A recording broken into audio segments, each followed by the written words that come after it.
Hello friends, नमस्कार। Welcome to my YouTube channel device maths classes. तो friends, आज की क्लास में हम पढ़ेंगे जो है क्लास 12th के मैथ्स अंसाल के 2025 सेट नंबर 1, जिसका कोड है 324 IX। तो आज सेट नंबर 1 की आज हमारी ये पहली क्लास होने वाली है। ऑलरेडी 2024 के हमने 5 सेट को कंप्लीट कर लिया था और उसी श्रृंखला में आज जो है हम अपने 2025 के सेट नंबर 1 324 IX के जो है पहली क्लास की तरफ जो है आज हम लोग बढ़ते हैं। इसके पहले की जो तमाम सारी क्लासेस हमने अपलोड की है, आपसे रिक्वेस्ट है कि प्लीज़ उसको आप लोग जाके देखिए। अगर आप आंसर पेपर के क्वेश्चन को सॉल्व करके एग्ज़ाम में जाएंगे तो आपकी जो प्रिपरेशन है वो बहुत ही ज़्यादा स्ट्रांग हो जाएगी, ठीक है। और आप सभी को पता ही है कि पेपर की दृष्टिकोण से जो आंसर पेपर का सोल्यूशन होता है वो कितना ज़्यादा इंपॉर्टेंट होता है, ठीक है।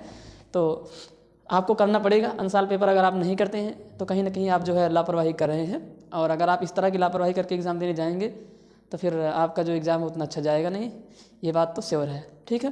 तो आंसर पेपर मतलब आप जान लीजिए PYQ सॉल्व कर रहे हैं, तो प्रीवियस ईयर क्वेश्चन बेहद ही इंपॉर्टेंट है आपके बोर्ड एग्ज़ाम के लिए, ठीक है। तो आप लोग ज़रूर देखिए, और अगर आप लोग ये काम करते हैं तो आपका ज़रूर अच्छा से अच्छा नंबर आएगा, इसमें कोई डाउट नहीं है, ठीक।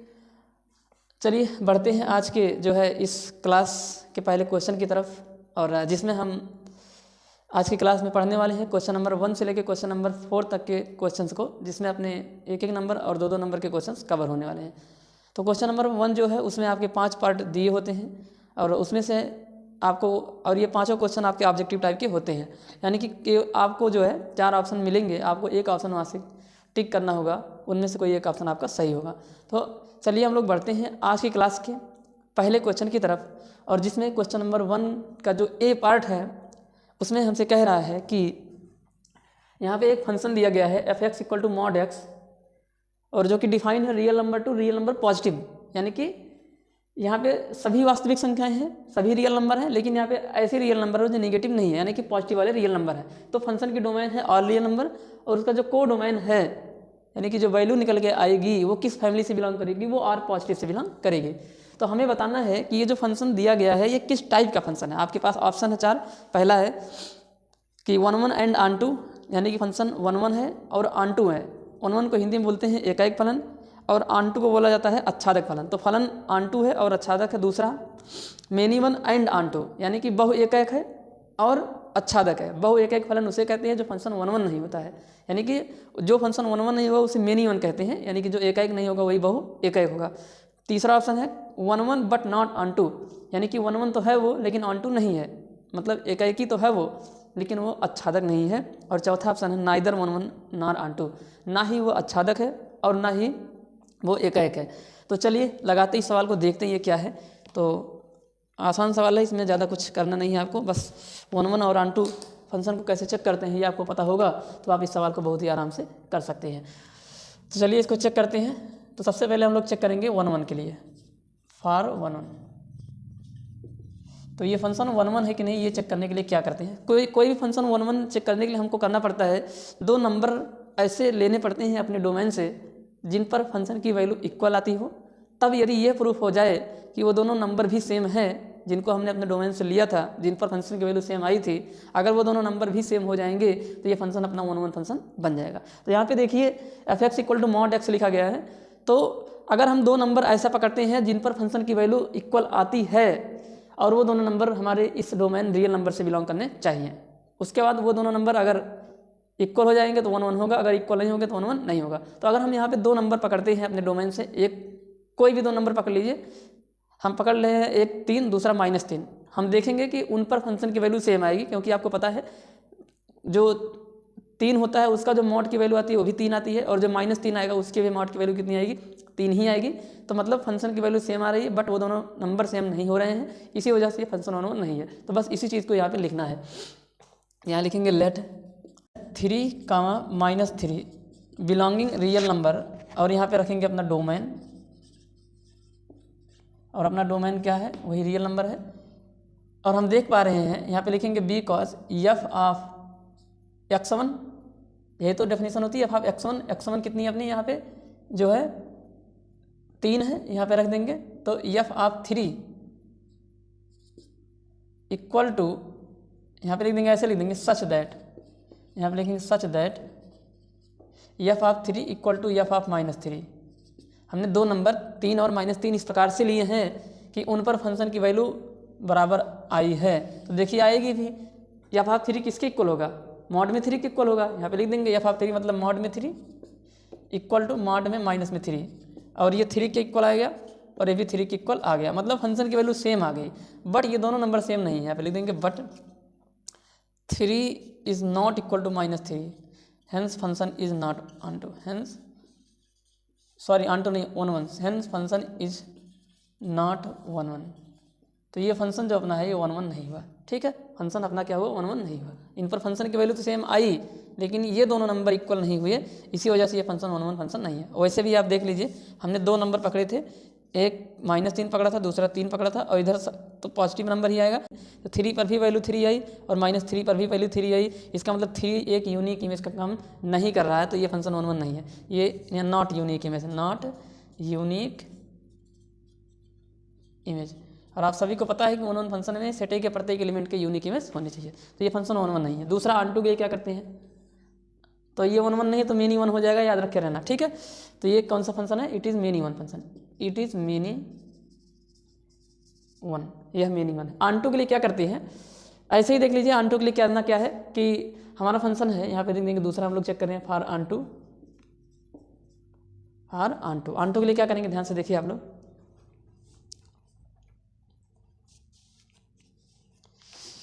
ऑनटू के लिए हमको करना है फॉर ऑनटू फंक्शन। ऑनटू के लिए देखना होता है कि क्या जो है प्रत्येक y के लिए x मिल रहा है, यानी कि कोई ऐसा y की वैल्यू तो नहीं है जिसके लिए x नहीं मिल रहा हो। तो यहाँ पे देखिए दो, यहाँ पे अपना मैपिंग के द्वारा इसको समझने की कोशिश करते हैं। ये r हो जाएगा, ये r पॉजिटिव हो जाएगा। तो आप सभी को पता है कि यहाँ पे सारे पॉजिटिव वाले नंबर होंगे, जैसे कि एक समझाने के लिए बता दे रहे हैं। जैसे मान लीजिए यहाँ पे 0 हो गया, -1 आएगा नहीं, +1 हो जाएगा, 2 हो जाएगा, ऐसे डॉट डॉट 1/2 हो गया, √3 हो गया।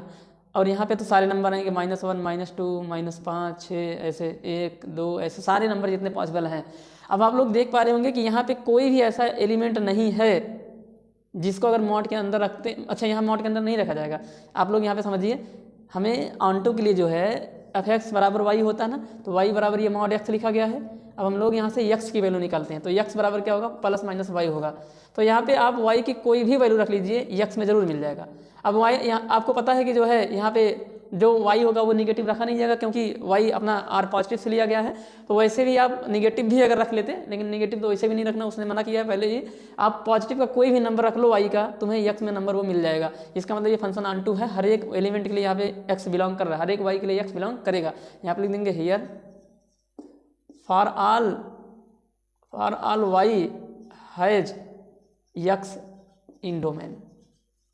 कोई भी आप यहाँ से y की वैल्यू उठा लीजिए, आपको पक्का है x की वैल्यू मिल जाएगी। यहाँ पे आप रख के देख लीजिए, y का मान 1 रख लीजिए तो x का मान 1 आएगा, 2 रख लीजिए 2 आएगा, 3 रख लीजिए 3 आएगा, 8 रख लीजिए -8 रख लेंगे तो कितना आ जाएगा अपना 8 आ जाएगा। तो हर एक वैल्यू, क्योंकि सब यहाँ पे बिलोंग कर रहे हैं, hence function is onto function, hence function is onto function. तो ये अपना जो फंक्शन है ये 1 नहीं है, मेनी 1 है, बट ये ऑनटू है। तो फंक्शन मेनी 1 है बट ऑनटू नहीं है। तो कौन सा ऑप्शन सही है, तो ऑप्शन नंबर पहले का बी वाला पार्ट यहाँ पे अपना सही है। तो पहले का बी जो हमारा है, यानी कि मेनी 1 एंड ऑनटू फंक्शन है ये अपना। ठीक है, तो हिंदी में इसको भी बता देते हैं। हिंदी में क्या है कि ये फंक्शन जो है वो बहु एक और आच्छादक है। ठीक है, तो अब इस तरह से हुआ हमारा क्वेश्चन नंबर पहले का जो है वो पहले का ए पार्ट। ये आपको 1 और ऑनटू की डेफिनेशन समझानी होती है, इसलिए इस क्वेश्चन को करने में बहुत अधिक टाइम लगता है। अगर आपको समझ में आएगा तो आप जल्दी से इसको कर सकते हैं। अब हम लोग बढ़ते हैं अपने पहले के बी वाले पार्ट की तरफ। देखिए क्वेश्चन नंबर पहले के बी वाले पार्ट में क्या कह रहा है कि एक रिलेशन डिफाइन है a, b। रिलेशन के अंदर जो ऑर्डर पेयर आ रहे हैं a, b, वो इस प्रकार से आ रहे हैं कि a = b-1, यानी कि जो ऑर्डर पेयर का पहला वाला एलिमेंट होगा a, वो दूसरे वाले एलिमेंट b से 1 कम होगा, और जो b होगा वो बड़ा होना चाहिए, इक्वल होना चाहिए किससे, 3 से। आगे जो a और b होंगे वो अपने नेचुरल नंबर से डिफाइन कर रहे हैं, क्योंकि वहाँ पे लिखा है कि ये जो रिलेशन डिफाइन है वो नेचुरल नंबर पे डिफाइन है। तो यहाँ पे 4 ऑप्शन दिए गए, कह रहा है कि 2, 4 बिलोंगिंग करेगा रिलेशन से, 4, 5 करेगा, 6, 4, 6 करेगा, 1, 3 करेगा। तो जो डेफिनेशन को फॉलो कर देगा, जो ऑर्डर पेयर डेफिनेशन को फॉलो करेगा, वही हमारा जो है रिलेशन के अंदर बिलोंग करना चाहिए। तो पहली बात तो आपको ध्यान में रखना है कि जो पहला वाला एलिमेंट आएगा वो दूसरे वाले से 1 कम होना चाहिए। ठीक है, तो देखिए कौन सा ऑप्शन सही इसमें। तो जो पहला वाला ऑप्शन है उसमें 2,4 लिखा गया है और 2,4 में जो 2 है वो 4 से 2 कम है और उसने बोला है कि 1 कम होना चाहिए, तो पहला ऑप्शन तो वैसे भी नहीं होगा। दूसरा जो है वो उसमें पहला वाला एलिमेंट 4 है, दूसरा 5 है। अब यहाँ पे पहला वाला एलिमेंट दूसरे से 1 कम है और ध्यान में रखना होगा कि जो बी है वो अपना 3 से बड़ा होना चाहिए, तो 5 जो लिखा है वो 3 से बड़ा है। और दूसरा ऑप्शन देखिए 4,6 लिखा है, इसमें भी 2 का डिफरेंस है और डी वाले ऑप्शन में 1,3 लिखा है, इसमें भी 2 का डिफरेंस है, यानी कि पहला वाला एलिमेंट दूसरे से 2 कम है। तो आपको सिर्फ 1 कम रखना है और जो बी है वो अपना जो है 3 से बड़ा होना चाहिए। तो ऐसा सिर्फ एक ऑप्शन दिख रहा है, वो भी अपना ऑप्शन नंबर बी है और जिसमें लिखा है कि 4,5 बिलोंगिंग इन द रिलेशन। तो ये वाला ऑप्शन जो है वही सही है, क्योंकि यहाँ पे जो ए है वो अपना 4 है और जो बी है अपना वो 5 है। और यहाँ से डेफिनेशन फॉलो हो रहा है कि जो ए है वो b-1 के इक्वल है। क्यों? क्योंकि जो 4 होता है वो 5-1 के इक्वल होता है। तो ये बी वाला ऑप्शन यहाँ पे अपना क्या हो जाएगा, करेक्ट हो जाएगा। तो इस तरह से करना था हमें जो है पहले का बी वाला पार्ट। अब हम लोग करते हैं पहले के जो है सी वाले पार्ट को, जिसमें एक इंटीग्रेशन दिया गया है। पहले के सी वाले पार्ट में करा कि एक इंटीग्रेशन है 0 से π/2, यहीं पे कर लेते हैं। पहले का सी पार्ट है, ये इंटीग्रेशन है 0 से π/2 और यहाँ पे लिखा है dx और अपना जो है यहाँ पे है 1 + √tan x। अब ये फेमस क्वेश्चन है, इसका जो आंसर आएगा वो π/4 आएगा। आप लोग याद भी कर लीजिए इसको, और करने का तरीका भी मैं आप यहाँ पे बता दे रहा हूँ। तो इसको करने के लिए सबसे पहले आपको पता है कि ये डेफिनेट इंटीग्रेशन का क्वेश्चन है, तो इसको आई के बराबर मान लेंगे। तो यहाँ से अपना आई हो जाएगा, ये आई बराबर हो जाएगा। और यहाँ पे प्रॉपर्टी यूज़ करेंगे, बाई प्रॉपर्टी, हिंदी में परगुण बोलते हैं। प्रॉपर्टी लगेगी 0 to a f(x) dx equal to integration of 0 to a f(a - x) dx, यानी कि अपर लिमिट में से जो है x को घटा देंगे। तो चलिए देखिए कैसे करते हैं इसको। तो हो जाएगा ये देखिए, तो बन जाएगा अपना क्या यहाँ पे, तो यहाँ पे अपना बन जाएगा i इक्वल टू इंटीग्रेशन 0 से π/2 dx को यहाँ नीचे कर लेंगे और ऊपर लिखेंगे 1 और 1 + √tan अपर लिमिट π/2। अरे यार tan लिखना था यहाँ पे पहले ना, पहले यहाँ पे क्या लिखेंगे tan, पहले अपना यहाँ पे लिखना पड़ेगा tan। अब यहाँ पे π/2 माइनस में x और यहाँ पे कितना dx। तो यहाँ पे आ जाएगा 0 to π/2 1/1 प्लस tan रूट के अंदर tan π/2 माइनस थीटा होता है cot थीटा, और थीटा की जगह पे x लिखा तो ये 1 + cot x हो जाएगा और यहाँ पे कितना हो जाएगा अपना dx हो जाएगा। ये इक्वेशन नंबर फर्स्ट मान लीजिए और जहाँ से चले थे उसको इक्वेशन नंबर फर्स्ट मान लेंगे। अब दोनों को यहाँ पे कर देंगे क्या, ऐड करना होता है इस प्रॉपर्टी में मैक्सिमम केस में, ठीक है। तो adding equation first and second, adding equation first and second, दोनों इक्वेशन को ऐड कर देंगे। और जब ऐड करेंगे तो कितना बन जाएगा, देखिए ऐड करेंगे तो इधर i में i जोड़ेगा कितना आ जाएगा 2i इक्वल टू इंटीग्रेशन 0 से π/2, और जब जोड़ेंगे तो यहाँ पे क्या लिखा है, ये इसको 1/, लिख सकते हैं 1/रूट के अंदर 1 प्लस, नहीं 1 बाहर है, 1 मिनट, 1 बाहर है, रूट के अंदर जो है अपना खाली tan है, tan x dx plus integration of 0 to π/4 1/रूट के अंदर, अच्छा 1 + रूट के अंदर cot x और क्या यहाँ पे dx। जब जोड़ेंगे यहाँ पे cot आ जा रहा है तो cot को जो है कन्वर्ट कर देंगे किसमें, tan में। तो देखिए कैसे करते हैं इसको हम लोग लिख देंगे जो है, देखिए यहाँ पे हो जाएगा अपना 2i integration of 0 to π/2, limit same है तो एक लिमिट बन जाएगी दोनों पे, और यहाँ पे लिखा है 1/1 प्लस रूट में tan x और प्लस लगाएंगे और लिखेंगे यहाँ पे 1/1 प्लस रूट में tan x को लिख सकते हैं 1/रूट में ही 1/tan x, sorry cot x को लिख सकते हैं रूट में 1/tan x। तो इसको हम लिख सकते हैं रूट के अंदर 1 का रूट कितना बन जाएगा, 1 बन जाएगा, तो 1 तो गया ऊपर, और cot x को लिख सकते हैं रूट में कितना tan x और यहाँ पे कितना dx। अब इसको तिरछा गुणा करा के मतलब अपना नीचे एलसीएम लेके थोड़ा सिंप्लीफाई करेंगे तो क्या बन जाएगा देखिए। तो अगला जो स्टेप होगा एकदम पूरा डिटेल से आपको समझा रहे इसलिए इतना टाइम लग रहा है यहाँ पे, 2i equal to integration 0 to π/2 और यहाँ पे हो जाएगा 1/रूट में, अरे यार बार बार ये आता है, 1/1 प्लस रूट में tan x और प्लस यहाँ पे जो है प्लस, और यहाँ पे ब्रेकेट लगा के dx लिखना है। चलिए लगा देते हैं यहाँ पे, ऐसे लगा दीजिए ब्रेकेट। अब यहाँ पे क्या हो जाएगा कि ये बन जाएगा 1 + रूट में tan x और नीचे रूट tan x है, ये चला जाएगा ऊपर, तो ऊपर गया रूट में tan x, कितना गया ऊपर रूट में tan x और नीचे अपना आ जाएगा यहाँ पे जो एलसीएम लेके सॉल्व करेंगे, और यहाँ पे अपना बन जाएगा क्या, यहाँ पे dx। अब एलसीएम देखिए सेम है इसलिए डायरेक्ट जुड़ जाएगा, 0 to π/2 डायरेक्ट जुड़ेगा, एलसीएम सेम है तो ऊपर आ जाएगा 1 प्लस रूट में tan x, और नीचे भी वही है 1 प्लस रूट में tan x, और यहाँ पे कितना dx। तो ये पूरा इससे कट जाएगा तो अपना बच जाएगा कितना 2i = 0 to π/2, और यहाँ पे बचा 1 dx, और 1 का जो इंटीग्रेशन होगा वो अपना x होगा, और इस पर लिमिट हो जाएगी 0 से π/2। ठीक है, यही तो लिमिट होगी इस पर। अब अपना लिमिट उठा कर रख देंगे, इम्प्लाइज दैट लिमिट i = कितना हो जाएगा, पहले लिमिट रखेंगे और 2 से डिवाइड भी करेंगे तो 1/2 हो जाएगा, ये 2 इधर आएगा, और यहाँ पे π/2 माइनस में 0, और 0 घटाएंगे कुछ नहीं होगा तो यहाँ पे i की वैल्यू हो जाएगी 1/π/4 आ जाएगा सीधे। तो π/4 इस क्वेश्चन का क्या हो जाएगा, आंसर हो जाएगा। आपको थोड़ा सा यहाँ पे रखना है ध्यान कि यहाँ पे cot x को tan में चेंज करना पड़ेगा, तो उसके लिए cot को लिखते हैं 1/tan x, सब रूट में है तो रूट तो ब्रेक भी हो जाता है तो 1 पे भी रूट लगेगा और tan पे भी लगेगा, 1 का रूट 1 ही होगा इसलिए खाली 1 लिख दिया हम यहाँ पे। ठीक है, उसके बाद इसको थोड़ा सा सिंप्लीफाई करेंगे और इसका एलसीएम रूट में tan x आएगा जो कि एकदम ऊपर चला जाएगा, वहाँ पे लिखा हूँ, और इनका जो डिनोमिनेटर है वो सेम है इसलिए ऊपर न्यूमरेटर को डायरेक्ट जोड़ के इस तरह से इसको करते चले जाएंगे। इंटीग्रेशन लास्ट में आ जाएगा यहाँ पे x, उसका इंटीग्रेशन होता है मतलब 1 आ जाएगा, और उसका इंटीग्रेशन कितना होगा, x होगा। तो यहाँ पे कुल मिला के अपना बन जाएगा, जब लिमिट पुट करेंगे तो π/2, और जब ये 2 उधर जाएगा तो ये बन जाएगा π/4। तो π/4 रहा इस क्वेश्चन का आंसर। तो इस तरह से करना होता है, ये कभी कभी जो है आपका 1 नंबर में पूछ लेता है, कभी कभी 2 नंबर में पूछ लेता है। अब उसके ऊपर डिपेंड कर रहा है ये कैसा पूछ रहा है, ये जरूरी नहीं कि हमेशा ऑब्जेक्टिव टाइप में ही पूछा जा रहा है, इसलिए आपको इसका प्रोसेस जानना बहुत ही ज़्यादा जरूरी है, क्योंकि अगर ये सब्जेक्टिव में आ गया तो आपको इसको लगाना पड़ेगा, आप डायरेक्ट आंसर वहाँ पर नहीं लिख सकते हैं। तो ये रहा हमारा क्वेश्चन नंबर पहले का सी वाला पार्ट। अब पहले के डी वाले पार्ट में क्या कह रहा है, अब यहाँ पे करते हैं, इसको थोड़ा सा मिटा के पहले के डी वाले पार्ट को भी यहीं पे करते हैं। ठीक है, तो यहाँ पे जो है इसको मिटा देते हैं।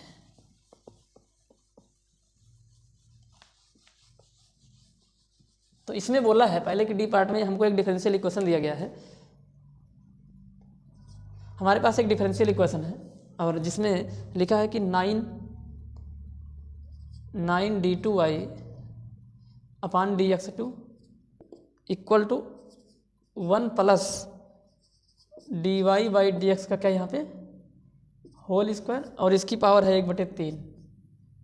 और इस डिफरेंशियल इक्वेशन की डिग्री पूछी है। एक बार फिर से बता दे रहे हैं कि डिग्री हर एक डिफरेंशियल इक्वेशन की डिफाइन नहीं होती है।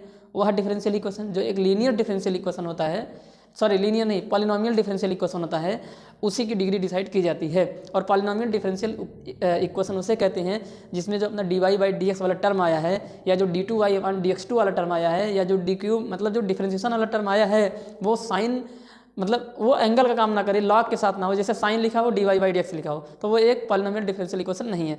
लॉग लिखा हो फिर dy/dx लिखा हो वो भी नहीं है। ठीक है, पावर उसकी एक होल नंबर आनी चाहिए। तो यहाँ पे देखिए अभी होल नंबर नहीं आई है, 1/3 आ गया है। इसको सही करेंगे तो हम लोग क्या करते हैं, क्यूब कर देते हैं दोनों साइड का। तो जैसे दोनों साइड का क्यूब करेंगे तो यहाँ पर हो जाएगा 9d2y/dx2, और इसके ऊपर लगाएंगे क्या, क्यूब। और जब इधर क्यूब लगाएंगे तो 3 से 3 कट जाएगा, और यहाँ पे आ जाएगा 1 प्लस dy में कितना dx, और इसका यहाँ पे क्या होल स्क्वायर। ये 3 से 3 कट के कितना बन जाएगा, 1 बन जाएगा। और इसकी जो डिग्री आ जाएगी, आपको पता है कि डिग्री क्या होती है, जो हाईएस्ट डेरिवेटिव आया है, अधिक बार जो डिफरेंशिएशन किया गया है उसकी जो पावर होगी। तो यहाँ पे 2 बार किया गया है, यहाँ पे 1 बार किया गया है, ये स्क्वायर यहाँ लगा है। तो अधिक बार कहाँ किया गया, यहाँ d2y/dx2 लिखा, और इसकी पावर कितनी है 3। तो इस क्वेश्चन का आंसर आ जाएगा 3, यानी कि इस डिफरेंशियल इक्वेशन की जो डिग्री होगी वो अपने 3 के इक्वल होगी। तो ये रहा अपना क्वेश्चन नंबर पहले का डी वाला पार्ट। तो पहले के ई वाले पार्ट में क्या कह रहा है, यहीं पे देख लेते हैं इसको भी, पहले का ई वाला पार्ट। इसमें हमसे कह रहा है कि पहले के ई वाले पार्ट में बोला है, कह रहा है कि the value of expression i.i लिखा है, -j.j लिखा है, प्लस k क्रॉस k लिखा है। यहाँ पे क्रॉस लगा दिया है, vector k cross vector k, यानी कि कैप में है i_i ऐसे करके लिखा। अब आप सभी को पता है कि i_i 1 के बराबर, माइनस j_j 1 के बराबर, प्लस k क्रॉस k किसके इक्वल होगा, सेम वेक्टर क्रॉस 0 के बराबर होता है, डॉट 1 के बराबर। तो ये इससे कट जाएगा, 0 बचा, कुल मिला के आंसर अपना कितना जाएगा 0। तो इस क्वेश्चन का जो आंसर होगा वो 0 होगा, ऑप्शन नंबर ए सही है।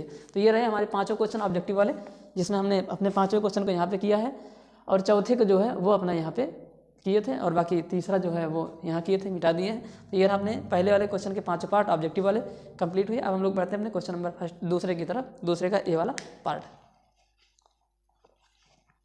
बढ़ते हैं क्वेश्चन नंबर दूसरे के ए वाले पार्ट में। अब यहाँ से आपने सब्जेक्टिव क्वेश्चन है, मतलब आपको लगाने पड़ेंगे, ठीक है। तो 1 नंबर के ही क्वेश्चन है, ये ज़्यादा बड़े क्वेश्चन नहीं है। सबसे पहला है, यानी कि दूसरे का जो पहला पार्ट है ए, उसमें कह रहा है कि राइट कॉट इनवर्स 1/रूट के अंदर x² - 1 where x is greater than 1 in the simplest form, यानी कि इसको सरल करना है। तो ये इनवर्स ट्रिग्नोमेट्रिक फंक्शन का क्वेश्चन है। तो चलिए देखिए यहाँ पे कैसे इसको करते हैं। तो आप सभी को इसमें पता होना चाहिए कि बाहर जो इनवर्स बैठा है अंदर वही फंक्शन क्रिएट करना है। तो जैसे बाहर कॉट इनवर्स है तो अंदर कॉट यहाँ पे हमें क्रिएट करना है, ताकि कॉट इनवर्स और कॉट आपस में सिंप्लीफाई हो जाए। तो चलिए यहाँ पे देखते हैं कैसे इसको लगाते हैं। तो अब हमारे पास यहाँ पे है और हमें यहाँ पे कॉट बनाना है, तो अगर नीचे tan बनेगा तो 1/tan कॉट के इक्वल हो जाएगा। तो हम लोग यहाँ पे पुट कर देंगे, पुट x = sec थीटा, ठीक है। x की जगह sec थीटा पुट करेंगे तो यहाँ से थीटा किसके इक्वल आएगा। ये 2 काम आपको इनवर्स ट्रिग्नोमेट्रिक में करना होता है। एक तो यहाँ पे वैल्यू पुट कर लेंगे और दूसरा वहाँ से थीटा की वैल्यू निकालेंगे, क्योंकि अपना आंसर x में आना चाहिए, क्योंकि क्वेश्चन x में है। तो थीटा इक्वल टू आ जाएगा sec इनवर्स में कितना, x। ये 2 काम करेंगे। अब चलिए क्या करते हैं, यहाँ पे x की जगह sec थीटा पुट करते हैं। तो यहाँ पे बन जाएगा कॉट इनवर्स 1/रूट के अंदर sec² थीटा - 1 ब्रैकेट क्लोज। तो यहाँ पे बन जाएगा अपना कॉट इनवर्स 1/sec² थीटा - 1 अपना बन जाता है tan² थीटा के, ठीक है। अब अगला step cot inverse tan² theta से बाहर निकलेगा तो tan थीटा बन जाएगा, 1/tan थीटा किसके इक्वल हो जाएगा, अपना कॉट थीटा के इक्वल हो जाएगा। यहाँ पे जो है ऐसे ब्रैकेट लगा देंगे। तो ये यहाँ से कॉट इनवर्स और कॉट कैंसिल आउट, तो बच्चा कितना अपना थीटा।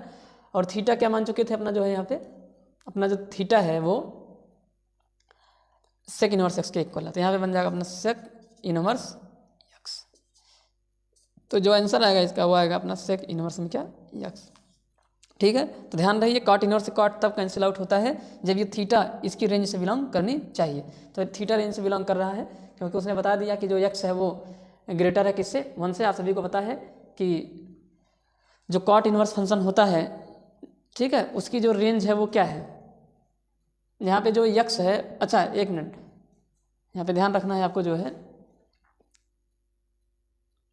1 से बड़ा जो है इसलिए बता रहा है क्योंकि अगर आप 1 से छोटा रखते हैं तो ये रेंज में नहीं आएगा, इसी वजह से यहाँ पे बता दिया है रेंज से बिलोंग कर रहा है, तभी थीटा इससे कट रहा है, ठीक है। x जो है वो देखिए, यहाँ पे देखिए ना आप x की जगह x की वैल्यू को कितना रख रहे हैं, कहाँ गया, x की वैल्यू को 1 से बड़ा रख रहे हैं। तो जैसे ही x की वैल्यू को 1 से बड़ा रखेंगे तो ये रेंज से बिलोंग कर जाएगा, अदरवाइज ये रेंज से बिलोंग नहीं करेगा। इसी वजह से जो है वो यहाँ पे कैंसिल आउट नहीं हो पाता। यहाँ पे कैंसिल आउट हो जा रहा है क्योंकि यहाँ पे ऑलरेडी बताया है। हालांकि ये सवाल 1 नंबर का है, तो उसमें जो है आप इतना समझ के चलेंगे, एनसीईआरटी आपको ऐसा ही क्वेश्चन यहाँ पे ज़्यादातर देती है कि जिसमें ये रेंज से बिलोंग करते हैं। अगर हमेशा ये नहीं करता, इससे याद रख के रहना, जब रेंज में रहेगा तब ये कटेगा, अदरवाइज नहीं कटेगा। तो ये रहा अपना क्वेश्चन नंबर दूसरे का ए वाला पार्ट, ठीक है। तो हम लोग बढ़ते हैं क्वेश्चन नंबर दूसरे के बी वाले पार्ट में। इसमें कह रहा है कि prove that the function f(x) = mod x। यहाँ पे जो है ये क्वेश्चन दूसरे का जो बी पार्ट है, इसमें अपने पास एक फंक्शन दिया गया है f(x) = mod x, और हमें दिखाना कि ये फंक्शन कॉन्टिन्यूअस है x बराबर 0 पर, ठीक है। ये फंक्शन x बराबर 0 पर क्या है, कॉन्टिन्यूअस है। तो एट x इक्वल टू 0 पे हमें कॉन्टिन्यूअस दिखाना है। तो आप सभी को पता है किसी पॉइंट पर कोई फंक्शन कॉन्टिन्यूअस तब होता है जब उस पर उसके left hand limit, right hand limit और फंक्शन की वैल्यू तीनों आपस में क्या हो जाए, इक्वल हो जाए। तो चलिए पहले इस फंक्शन को थोड़ा सा सिंप्लीफाई करते हैं। तो मॉड फंक्शन को बिना सिंप्लीफाई किए आप लगा नहीं सकते हैं। तो f(x) = mod x, तो यहाँ पे x आ जाएगा जब x ग्रेटर देन 0 होगा या फिर इक्वल होगा 0 से। अगला यहाँ पे -x आ जाएगा जब x लेस होगा किससे, 0 से। तो ये होता है मॉड फंक्शन के बारे में आपको अच्छे तरीके से पता ही होगा। तो सबसे पहले हम लोग निकालेंगे यहाँ पे LHL, लेफ्ट हैंड लिमिट, जो कि अपना होता है limit x tend to 0 negative, जिस पे चेक कर रहे हैं। तो 0 पर चेक कर रहे हैं, 0 निगेटिव मतलब 0 की तरफ बाएं से आ रहे हैं। तो बाएं से आने का मतलब 0 से छोटा नंबर, और जब x 0 से छोटा होगा तो अपना -x यहाँ पे हो जाएगा। अब यहाँ पे डायरेक्ट मेथड से रखेंगे x की जगह 0, तो -0 मतलब 0, तो ये 0 बन जाएगा। RHL निकालेंगे यहाँ पे बन जाएगा limit x tend to 0 positive, positive का मतलब 0 की तरफ दाहिने से आ रहे हैं, मतलब 0 से बड़ा नंबर। जब भी x 0 से बड़ा होगा तो अपना फंक्शन ये काम करेगा। यहाँ पे भी 0 रख देंगे और अपना निकालेंगे एट वैल्यू ऑफ फंक्शन। यहाँ पे क्या निकालेंगे, वैल्यू ऑफ फंक्शन। अरे यार सही से लिख देते हैं। अब हम लोग निकालेंगे value of function, value of function at x = 0। तो x बराबर 0 पर फंक्शन कौन सा है, ये है, इसी में रखना है अपना जीरो, एफ ऑफ जीरो की वैल्यू जीरो के बराबर। तो यहाँ पे देखिए तीनों इक्वल हो गए, ये और ये। तो यहाँ पे लिख देंगे hence L H L equal to R H L equal to F of zero. So function is continuous. So function is continuous at X equal to zero. तो एक्स बराबर जीरो पर ये फंक्शन कंटिन्यूअस हो गया। इस तरह से हमको करना होता है। इस तरह के क्वेश्चन को पहले भी हम करा चुके हैं। अब उसके बाद अपना है इसी में जो है दूसरे के सी वाले पार्ट में क्या कह रहा है कि find the degree of the differential equation. फिर से एक डिग्री पूछ रहा है, फिर से किसी डिफरेंशियल इक्वेशन की डिग्री पूछ रहा है। तो यहाँ पे करते हैं तीसरे का सी वाला पार्ट। अपने पास एक डिफरेंशियल इक्वेशन दिया गया है X Y D two Y. यहाँ पे क्या लिखा है एक्स वाई और अपना यहाँ पे हो जाएगा डी टू वाई और अपन में कितना d x two plus x d y upon d x का यहाँ पे होल स्क्वायर है और माइनस में है वाई इंटू डी वाई अपान में डी एक्स इक्वल टू कितना है 2। तो ये एक पॉलिनोमियल डिफरेंशियल इक्वेशन है। इसकी जो डिग्री है मैक्सिमम डेरिवेटिव वाला टर्म कहाँ पे बैठा है, उसकी जो मैक्सिमम उसकी जो पावर है मैक्सिमम पावर। तो मैक्सिमम डेरिवेटिव यहाँ पे है, 2 बार डिफरेंशिएशन किया गया है। तो इसकी जो होल पावर है वो 1 के बराबर है। इसकी डिग्री कितनी आ जाएगी अपनी 1 आ जाएगी। यहीं से पता कर लेंगे। यहाँ से देखिए, यहाँ से ये वाला टर्म बताएगा डिग्री। यहाँ तो एक ही बार किया गया है। ये पावर 2 उससे मतलब नहीं है। डिफरेंशिएशन कितनी बार हुआ, एक बार। यहाँ पे भी एक बार, यही 2 बार है, पर उसकी पावर कितनी है 1। तो जो इसकी डिग्री आएगी वो किसकी इक्वल आएगी 1 के इक्वल आएगी। ठीक है, तो डिग्री अपना 1 बन जाएगा इसका। अब हम लोग बढ़ते हैं अपने जो है ये रहा अपना सी वाला पार्ट। अब दूसरे के जो है डी वाले पार्ट की तरफ हम लोग यहाँ पे बढ़ते हैं। तो दूसरे का डी पार्ट क्या है जो है यहाँ पे करते हैं, इसको मिटा के इधर साइड में मिटा देते हैं। उसके बाद जो है इधर ही कर लेते हैं दूसरे का जो है अपना कौन सा पार्ट, डी वाला पार्ट।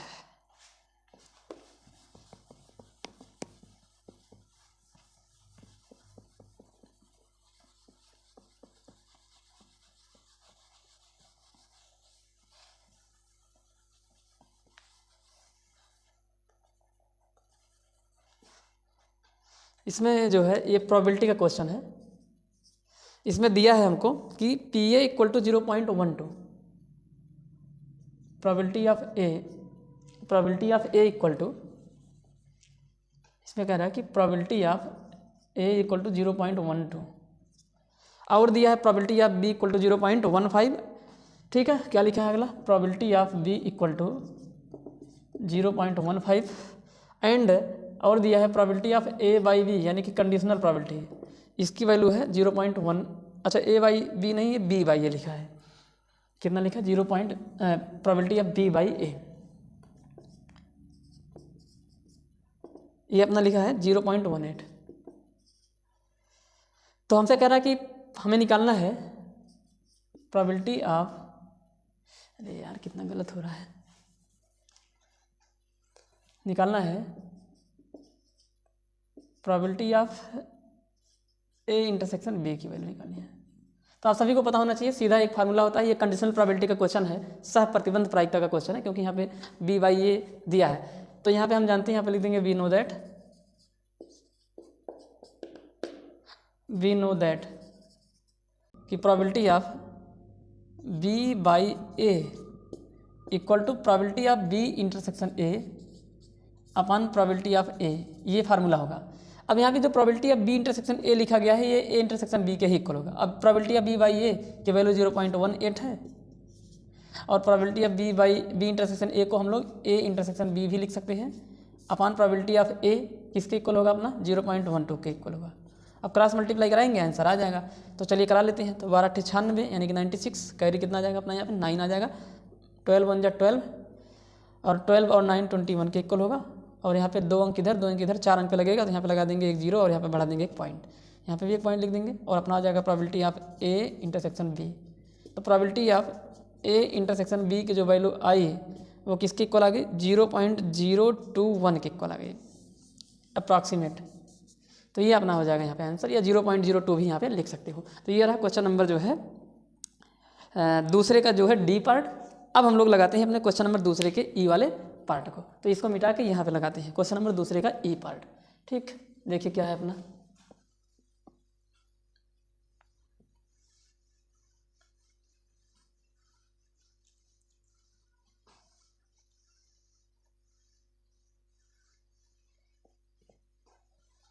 क्वेश्चन नंबर दूसरे के ई पार्ट में बोला है कि इसमें कह रहा है कि find the angle between the vectors -2i plus j cap plus 3k cap and 3i cap -2j cap plus k cap. तो हमें इन दोनों वेक्टर के बीच एंगल निकालने हैं। तो अपने पास दो वेक्टर हैं, तो पहले वाले वेक्टर को हम नाम दे देते हैं वेक्टर ए। यहाँ पे लिख देंगे let vector A equal to कौन सा वेक्टर है, -2i कैप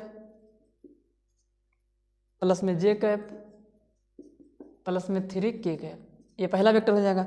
और दूसरा वेक्टर है उसको हम लोग बी नाम दे देते हैं, और वो अपना है जो है 3i cap -2j cap plus में k कैप। ठीक, तो हमें इनके बीच एंगल निकालना है। तो vector a dot vector b formula होगा, उसी के बीच अपना एंगल निकालने के लिए यूज़ करते हैं। तो देखिए, यानी कि यहाँ पे लिख देंगे वेक्टर a डॉट b, यहाँ पे लिख देंगे वी नो दैट, ये फार्मूला यूज़ करेंगे।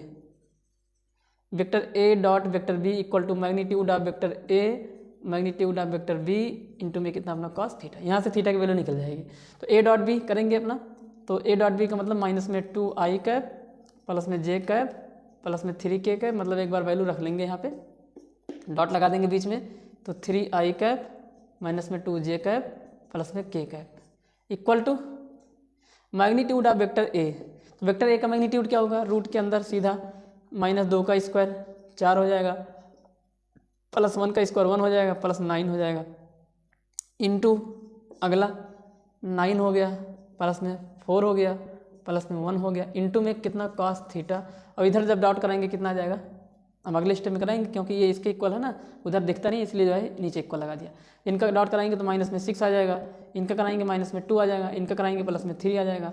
और इधर कितना बन जाएगा, ये 9 4 13 14 आ जाएगा रूट में, यहाँ पे भी रूट में 14 ही आएगा, और यहाँ पे कितना हो जाएगा कॉस थीटा हो जाएगा। ठीक है, तो यहाँ पे आ जाएगा अपना रूट कट जाएगा तो सीधा 14 आ जाएगा, इंटू में कॉस थीटा आ गया। और इधर ये दोनों जुड़ेगा, -8 आएगा, -8 से जो है 3 निकलेगा, -8 से जो है वो निकलेगा अपना क्या 3, तो आ जाएगा अपना कितना -5, कुछ गलत हो गया क्या, 6 हो जाएगा, यहाँ पे -2 हो गया, प्लस में 3 हो गया। ठीक है, तो माइनस में अपना इधर आ जाएगा कितना -5 आ जाएगा, और यहाँ से जो कॉस थीटा निकल के आएगा वो -5/14 हो जाएगा। तो जो थीटा निकलेगा वो कॉस इनवर्स -5/14 के इक्वल निकल के आएगा। तो ये अपना हो जाएगा इस दोनों वेक्टर के बीच का एंगल। ठीक है, एक बार चेक कर लेते हैं, देखने क्या आ रहा है। बहुत खतरनाक आंसर आ गया है, चेक करना पड़ेगा यहाँ पे। ठीक है, यही आ रहा है, कॉस इनवर्स -5/14 ही आ रहा है। ठीक है, तो ये रहा अपना क्वेश्चन नंबर दूसरे का ई वाला पार्ट। तो इस तरह से कंप्लीट होता है अपना क्वेश्चन नंबर 2। अब हम लोग बढ़ते हैं अपने क्वेश्चन नंबर 3 की तरफ। ठीक है, इसको आप लोग नोट कर लीजिए।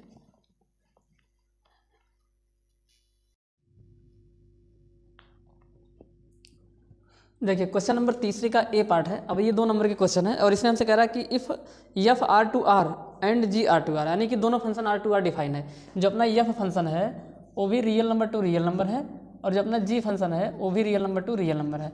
और अपने यहाँ पे एफ एक्स फंक्शन ये दिया गया है और जी एक्स फंक्शन ये दिया गया है। अपने पास 2 फंक्शन है, एक एफ एक्स है दूसरा जी एक्स है, और हमें कह रहा है कि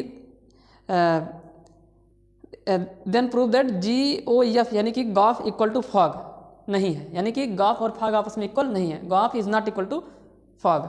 तो गॉफ और फॉग ये दोनों वैल्यू आपस में इक्वल नहीं है, ये हमें प्रूव करना। अब आप सभी को पता है कि ये जो गॉफ और फॉग होता है, ये 2 जो फंक्शन होते हैं उनका जो कंपोजिशन होता है वही होता है। यानी कि गॉफ का मतलब होता है कि जी वाले फंक्शन में एफ को मिला देना, और फॉग वाले का मतलब होगा एफ वाले फंक्शन में जी को मिला देना। हालांकि ये आपके सिलेबस में है नहीं, पिछली बार ही काटा था, लेकिन इस बार पिछली बार भी आ गया तो इस बार भी आ सकता है, इसलिए यहाँ पे इसको लगा देते हैं। तो गॉफ का मतलब होता है जी ऑफ एफ एक्स, यानी कि जी एक्स फंक्शन में एफ एक्स को मिलाना, और फॉग का मतलब होगा एफ ऑफ जी एक्स। ऐसे अब जी एक्स फंक्शन, अब इसको हम लोग ऐसे रीड करेंगे जी एक्स, यानी कि जी एक्स फंक्शन में एक्स की जगह रखेंगे एफ एक्स, या इसको ऐसे रख देंगे एफ एक्स किसके इक्वल है, कॉस एक्स के इक्वल है, equal to F of g x किसके इक्वल है, 3x स्क्वायर के इक्वल है। तो जी एक्स इसको हम लोग ऐसे रीड करेंगे जी एक्स, यानी कि जी एक्स फंक्शन में एक्स की जगह रखना है कॉस एक्स, तो ये बन जाएगा अपना 3x का स्क्वायर, तो cos square x equal to f x, यानी कि एफ एक्स फंक्शन में एक्स की जगह रखना है कितना 3x स्क्वायर। तो एफ एक्स फंक्शन अपना कितना है यहाँ पे, तो कॉस है, और एक्स की जगह रखना है 3x का क्या स्क्वायर। 3x का स्क्वायर। देखिए ये ना 3x का स्क्वायर है, तो अपना ये फॉग निकल के आया, गॉफ निकल के आया। एक बार फिर से देख लीजिए आप लोग यहाँ पे समझना पड़ेगा कि जो गॉफ होता है जिसे हम लोग GOF कहते हैं, वो g(f(x) होता है, यानी कि gx फंक्शन में f(x) को मिला देना। तो f(x) की जगह पे हमने लिख दिया अपना f(x) फंक्शन जो कि cos x है। अब हम लोग gx फंक्शन में x की जगह cos x रखेंगे, तो gx फंक्शन अपना कितना है 3x का स्क्वायर, यानी कि x की जगह cos x रखना है, उसका स्क्वायर करना है, cos x का स्क्वायर cos स्क्वायर x हो जाएगा, तो ये 3cos स्क्वायर x हो जाएगा। और ये 3x स्क्वायर लिखा गया है, यानी कि f(x) फंक्शन में x की जगह 3x स्क्वायर लिखेंगे, तो यही है अपना f(x) फंक्शन cos x की जगह 3x स्क्वायर। तो ये दोनों आपस में इक्वल नहीं है, विच इज नॉट इक्वल। जो हमें प्रूव करना था वो प्रूफ हो गया, हेंस प्रूव्ड। तो गॉफ और फॉग इक्वल नहीं है। तो ये रहा क्वेश्चन नंबर तीसरे का ए वाला पार्ट। अब हम लोग बढ़ते हैं क्वेश्चन नंबर तीसरे के बी वाले पार्ट में, उसको भी यहीं पे करते हैं। तो तीसरे का बी पार्ट जो है वो क्या है, ध्यान से देखिए आप लोग। तो तीसरे के बी पार्ट को करते हैं यहाँ से। क्वेश्चन नंबर 3 का जो है वो बी पार्ट है, y dx plus x minus y का स्क्वायर dy इक्वल टू 0। इस डिफरेंशियल इक्वेशन का हमें निकालना है जनरल सोल्यूशन। तो कैसे निकालें इसको, तो इसके लिए क्या करेंगे, इसको उठा के उधर भेज देंगे। चलिए इसको यहाँ पे सॉल्व करते हैं। तो बन जाएगा यहाँ से y dx equal to minus हो जाएगा उधर जाके, और यहाँ पे हो जाएगा x माइनस वाई का स्क्वायर, और यहाँ पे हो जाएगा dy इंटू में। अब क्या करेंगे, जो है इस dy को इधर लाएंगे और इस y को उठा के उधर ले जाएंगे, क्योंकि अगर ये उधर जाएगा तो सेपरेट करने में आसानी हो जाएगी। तो ध्यान रहे इस बात का, इसको इधर नहीं लेके आना। तो ये बन जाएगा y अपान, नहीं उल्टा हो जाएगा, हमें करना क्या है, इस y को उधर लेके जाना, ठीक है। तो यहाँ पे बन जाएगा dx और अपान में कितना, ये नीचे आएगा dy इक्वल टू माइनस में x माइनस वाई का होल स्क्वायर, और अपान में कितना, यहाँ पे y हो जाएगा। अब यहाँ पे सेपरेट करेंगे, यहाँ पे होल स्क्वायर नहीं है, गलती से बोल दिया हूँ, x माइनस वाई का स्क्वायर है ये, ठीक है। तो क्या बन जाएगा यहाँ से dx और अपान में dy सेपरेट करेंगे, यहाँ पे बन जाएगा माइनस में ब्रैकेट खोल देंगे, माइनस में x अपान में y हो जाएगा, और ये माइनस माइनस प्लस हो जाएगा, y का स्क्वायर हो गया और अपान में कितना हो गया, y हो गया। अब इसको उठा के इधर लेके आएंगे, तो जब इसको इधर लाएंगे तो यहाँ पे बन जाएगा अपना dx और अपान में कितना dy, और ये इधर आएगा प्लस में, इसको लिख देंगे 1 अपान y, और यहाँ पे लिखेंगे x इक्वल टू y से y कट जाएगा एक बार, तो बचेगा कितना y। तो ये अपना निकल के आ गया है, और ये जो फॉर्मेट बना है ये लीनियर डिफरेंशियल इक्वेशन का फॉर्मेट है, यानी कि रैखिक अवकल समीकरण का ये फॉर्मेट बन के तैयार हुआ है। तो अब देखिए इसको कैसे करते हैं। तो ये जो है आप सभी को पता है कि लीनियर डिफरेंशियल इक्वेशन कैसे सॉल्व करते हैं। तो यहाँ से इसको कंपेयर कर देंगे, यहाँ पे लिखेंगे comparing given differential equation by, अब ये dx अपान dy प्लस px, अगर यहाँ x है तो ऊपर भी x दिखना चाहिए इंटू में। तो देखिए यहाँ पे दिख रहा है, दोनों सेम है, इक्वल टू q। तो कंपेयर करेंगे तो जो x की वैल्यू है वो, सॉरी p की जो वैल्यू, x की नहीं किसकी, p की, जो p की वैल्यू वो किसके इक्वल आ गई। तो p कौन है, जो x का कोफिशिएंट है, तो यहाँ पे 1 अपान y है, और जो q होगा जो इक्वल के बाद में लिखा होगा यहाँ पे y हो जाएगा। अब हम लोग निकालते हैं if, और if बराबर होता है अपना, if इक्वल टू होता है e की पावर p dy लिखेंगे यहाँ पे, जिसके रिस्पेक्ट में डिफरेंशिएशन हुआ रहेगा उसी के रिस्पेक्ट में इंटीग्रेशन भी करना होगा। तो यहाँ पे ये बन जाएगा। तो if इक्वल टू किसके रिस्पेक्ट में हुआ है डिफरेंशिएशन, y के, तो इसलिए यहाँ पे dy लिखा गया है, e की पावर इंटीग्रेशन p 1 अपान y, और यहाँ पे कितना dy। तो if इक्वल टू e की पावर 1 अपान y का जो इंटीग्रेशन होगा वो log y होगा, कितना बन जाएगा यहाँ पे log y, और e की पावर log y के इक्वल हो जाएगा। तो जो if की वैल्यू i है वो y के इक्वल आ गई। अब निकालेंगे अपना सोल्यूशन, क्या निकालेंगे अपना सोल्यूशन। सोल्यूशन क्या होता है, सोल्यूशन होगा जिसका डिफरेंशिएशन हुआ है उतना गुणे if, तो किसका हुआ है, x का हुआ है, यहाँ हो जाएगा x गुणे if की वैल्यू किसके इक्वल है, y के इक्वल है, इंटीग्रेशन ऑफ q, y गुणे, देखिए ना q का मान कितना है, y है, गुणे if का मान कितना है, y है, और यहाँ पे कितना dy। तो यहाँ पे हो जाएगा xy equal to y square, और वाई स्क्वायर का जो इंटीग्रेशन होगा वाई क्यूब हो जाएगा, और अपान में कितना आ जाएगा यहाँ पे 3 प्लस में कितना हो जाएगा c। तो ये रहा हमारे इस डिफरेंशियल इक्वेशन का सोल्यूशन, ठीक है। तो यहाँ पे वाई स्क्वायर बनेगा, उसका इंटीग्रेशन ये आएगा, और इधर xy हो जाएगा। तो इस तरह से हुआ हमारा क्वेश्चन नंबर तीसरे का रहा। ये कौन सा पार्ट था, ये बी वाला पार्ट था तीसरे का ना। तो ये रहा तीसरे का बी पार्ट। अब हम लोग बढ़ते हैं अपने तीसरे के सी वाले पार्ट की तरफ। चलिए देखिए तीसरे के सी वाले पार्ट में क्या कह रहा है। इसमें बोला है कि प्रूव दैट 4 4 2, पहला वाला पॉइंट है, मतलब 3 पॉइंट दिए गए हैं, और हमें पूछ रहा है कि ये तीनों पॉइंट जो हैं ये वर्टेक्स हैं किसी राइट एंगल ट्रायंगल के, ठीक है। तो पहला पॉइंट 442 इसको हमने ए मान लिया है, दूसरा पॉइंट 352 इसको हमने बी मान लिया है, और तीसरा -1 और 2 इसको हमने सी मान लिया है। और हमें बताना है, प्रूव करना है कि क्या ये तीनों पॉइंट, मतलब ये क्या नहीं, यहाँ पे प्रूव करना है कि तीनों पॉइंट ये अपने राइट एंगल ट्रायंगल के वर्टाइसेस हैं। ठीक है, तो देखिए कैसे करते हैं। तो आप सभी को पता है कि 3 वर्टेक्स राइट एंगल ट्रायंगल बना लेंगे अगर उनसे डिस्टेंस निकालेंगे। जैसे यहाँ पे समझिए, मान लीजिए जो है अपने पास एक ट्रायंगल ऐसे है, यहाँ पे नाम ले लेते हैं, यहाँ पे ए हो जाएगा, ये बी हो गया, और यहाँ पे कितना हो गया सी। अब अगर हम ए बी, बी सी और सी ए की डिस्टेंस निकालते हैं तो कोई भी ट्रायंगल राइट एंगल ट्रायंगल तब कहलाता है जब उसमें जो बड़ी वाली साइड का स्क्वायर है वो जो बचे हुए दोनों साइड हैं उनके स्क्वायर के सम के इक्वल हो जाएगा, तब वो ट्रायंगल एक राइट एंगल ट्रायंगल हो जाएगा। तो हमें भी यही काम यहाँ पे करना है। हम लोग ए बी की डिस्टेंस निकालेंगे, बी सी की डिस्टेंस निकालेंगे और ए सी की डिस्टेंस निकालेंगे। अब उनमें जो सबसे बड़ी साइड आएगी उसका स्क्वायर करेंगे और जो दोनों बचे हुए साइड है उनका भी स्क्वायर करके जोड़ेंगे। अगर ऐसा इक्वल आ गए दोनों, यानी कि बड़ी साइड का स्क्वायर इक्वल आ जाए बचे हुए दोनों साइड के स्क्वायर के सम के, तब कह देंगे कि ये राइट एंगल ट्रायंगल के वर्टाइसेस हैं, अदरवाइज नहीं है। हमें प्रूव करना है, तो चलिए इसको हम लोग यहाँ पे प्रूव करते हैं। तो प्रूव करने के लिए क्या करेंगे, डिस्टेंस निकालेंगे हम लोग, डिस्टेंस फार्मूला यूज़ करेंगे। तो यहाँ पे लिख देंगे नाउ ए बी की डिस्टेंस निकालते हैं। ए बी हालांकि दिया नहीं गया था, हमने माना है। ए बी का मतलब ए और बीच की दूरी।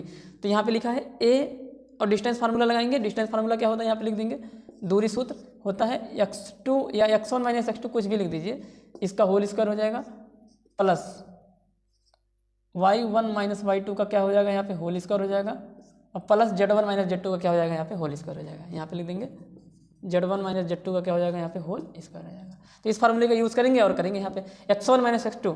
तो 4 में से 3 जाएगा, कितना जाएगा, सीधा डायरेक्ट कर दे रहा हूँ, 4 - 3। चलिए करते हैं यहाँ पे 4 - 3 का होल स्क्वायर प्लस 4 - 5 का होल स्क्वायर। ए भी निकालना है ना, तो ए और बी में देखेंगे इसको, प्लस 2 - 2 का क्या यहाँ पे होल स्क्वायर। तो 4 में से 3 जाएगा, कितना जाएगा, 1 का स्क्वायर 1, 4 में से 5 जाएगा, कितना जाएगा, -1, उसका स्क्वायर भी 1, 2 में से 2 गया 0, तो आ जाएगा यहाँ पे रूट में कितना 2। तो ये रहा ए बी। बी सी निकालेंगे हम लोग यहाँ पे, बी सी इक्वल टू क्या हो जाएगा, रूट के अंदर फार्मूला वही लगेगा।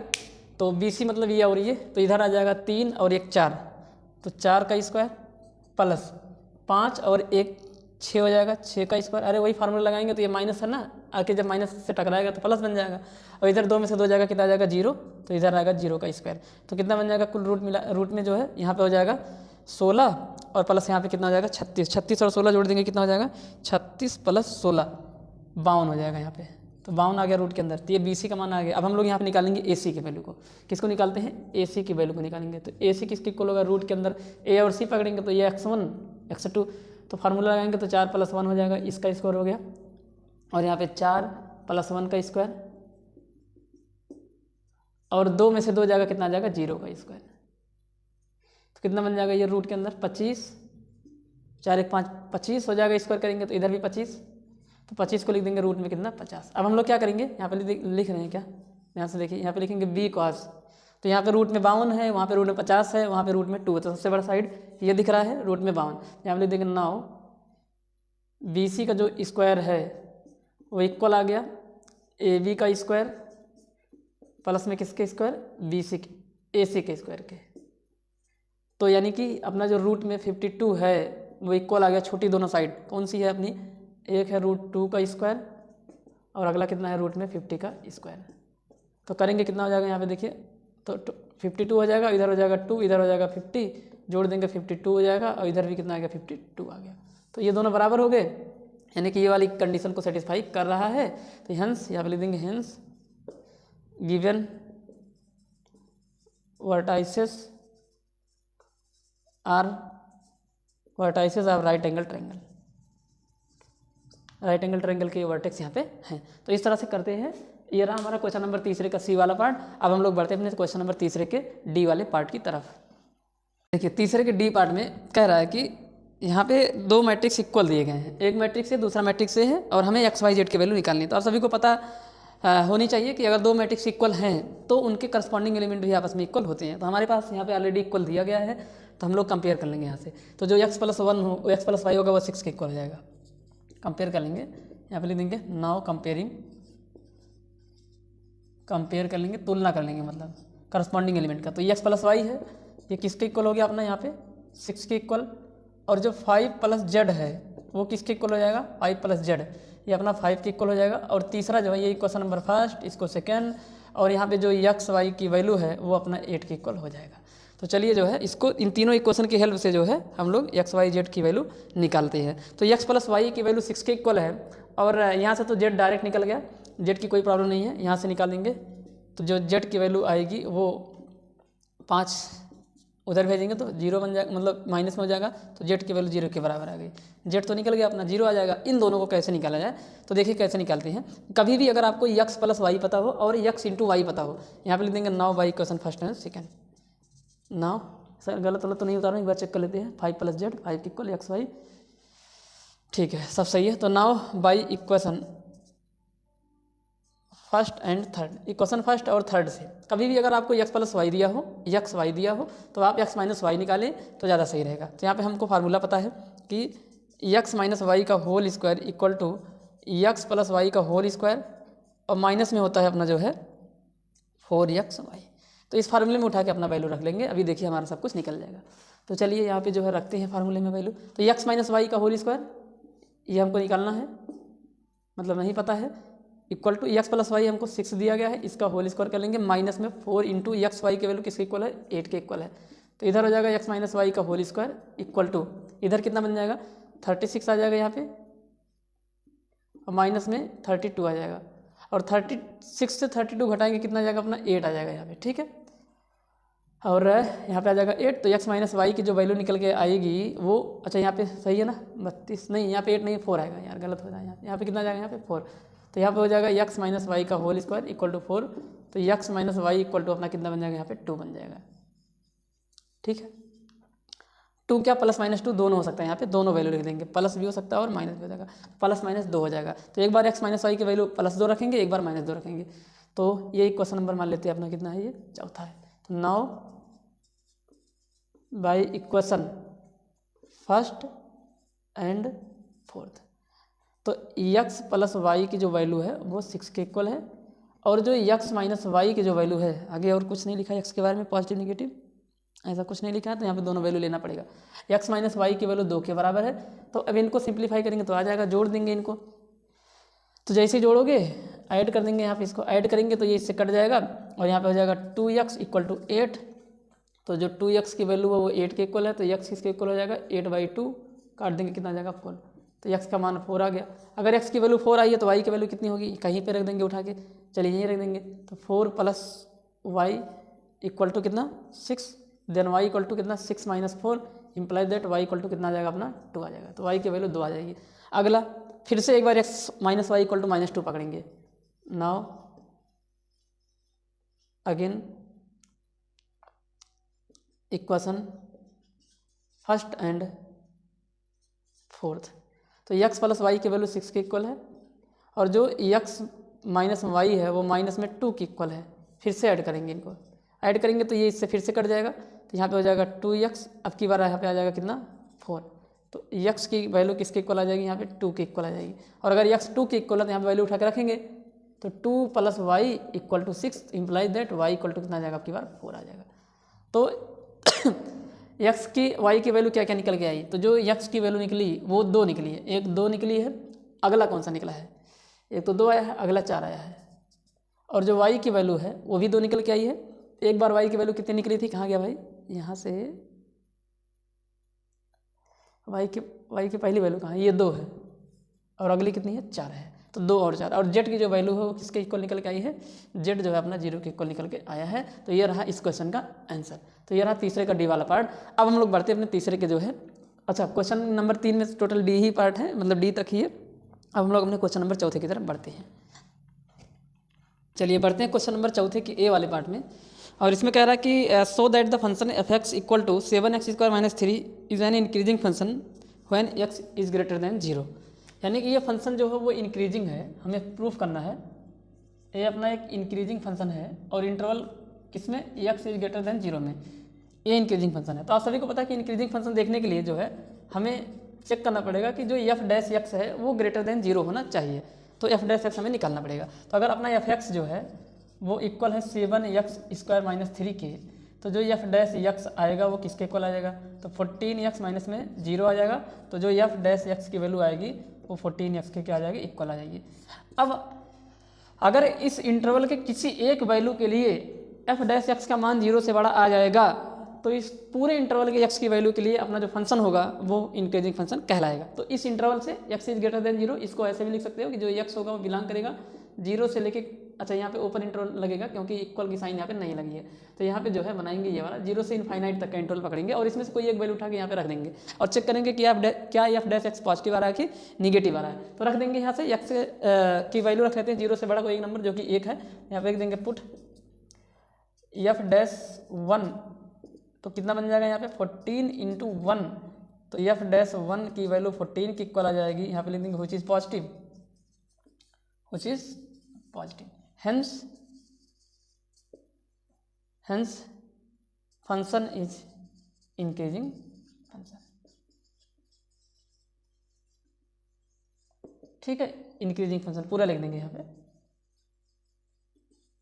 ठीक है, इस इंटरवल के अगर किसी एक वैल्यू के लिए इंक्रीजिंग बन जाएगा तो सबके लिए इंक्रीजिंग होगा ये। तो ये रहा जो है अपना क्वेश्चन नंबर चौथे का ए वाला पार्ट। ध्यान रहे आपको इंक्रीजिंग के लिए आपको एफ डैश एक्स की वैल्यू उस इंटरवल में पॉजिटिव होनी चाहिए, यही आपको दिखानी होती है। तो यहाँ पे पॉजिटिव निकल के आ गई, 14 पॉजिटिव नंबर है इसलिए इंक्रीजिंग है यहाँ पे। ठीक है, तो ये रहा क्वेश्चन नंबर 4 का ए वाला पार्ट। अब क्वेश्चन नंबर 4 के बी वाले पार्ट में कह रहा है कि फाइंड द यूनिट वेक्टर, यहीं पे सॉल्व करते हैं इसको भी। क्वेश्चन नंबर 4 का बी वाला part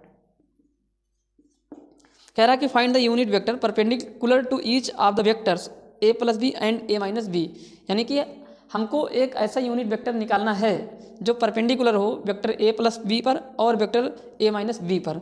होयर vector A equal to i cap plus j cap plus k cap है और vector B equal to i cap plus 2j cap plus में 3 के कैप है।